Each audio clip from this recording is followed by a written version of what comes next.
The Story of Prometheus by James Baldwin. Read by Joe DeNoia, Chesterfield, New Jersey, February 3rd, 2022. How Fire Was Given to Men.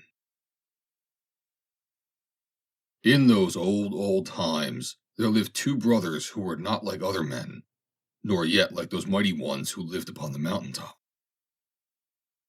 They were the sons of one of those titans who had fought against Jupiter and had been sent in chains to the strong prison house of the lower world.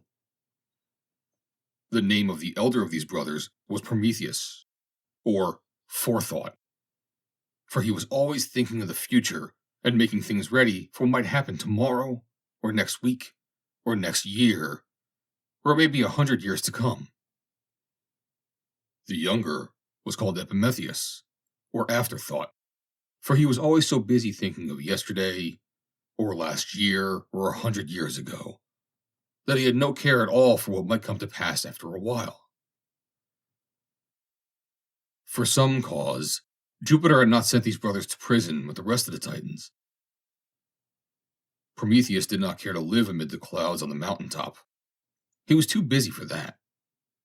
While the mighty folk were spending their time in idleness, drinking nectar, and eating ambrosia, he was intent upon plans for making the world wiser and better than it had ever been before. He went out amongst men to live with them and help them, for his heart was filled with sadness when he found that they were no longer happy as they had been during the golden days when Saturn was king. Ah, how very poor and wretched they were.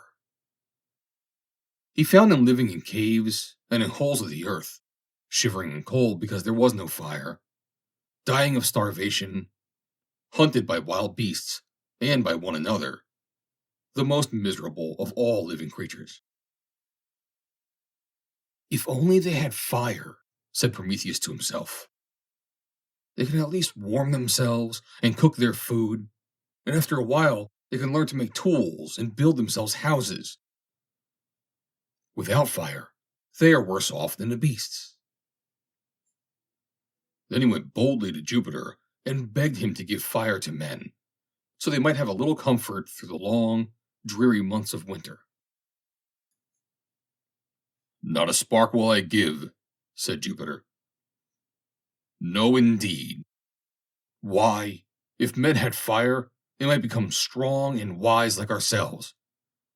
And after a while, they would drive us out of our kingdom. Let them shiver with cold, and let them live like the beasts. It is best for them to be poor and ignorant, so that we mighty ones may thrive and be happy.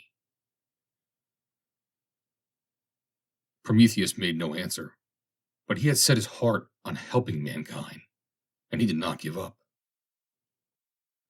He turned away and left Jupiter and his mighty company forever.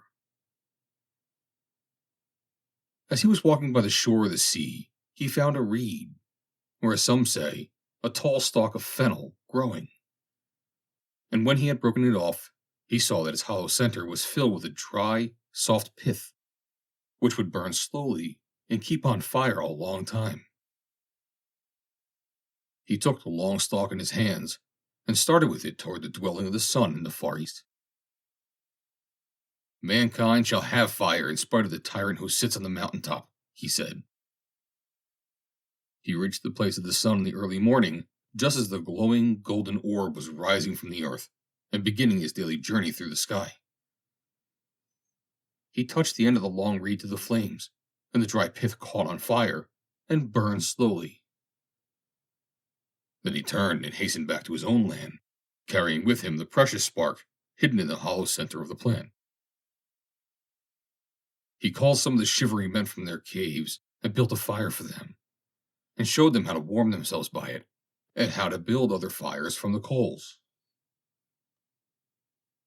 Soon there was a cheerful blaze in every rude home in the land, and men and women gathered round it, and were warm and happy, and thankful to Prometheus for the wonderful gift which he had brought to them from the sun.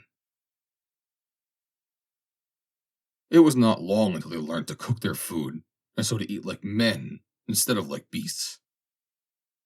They began at once to leave off their wild and savage habits, And instead of lurking in the dark places of the world, they came out into the open air and the bright sunlight, and were glad because life had been given to them.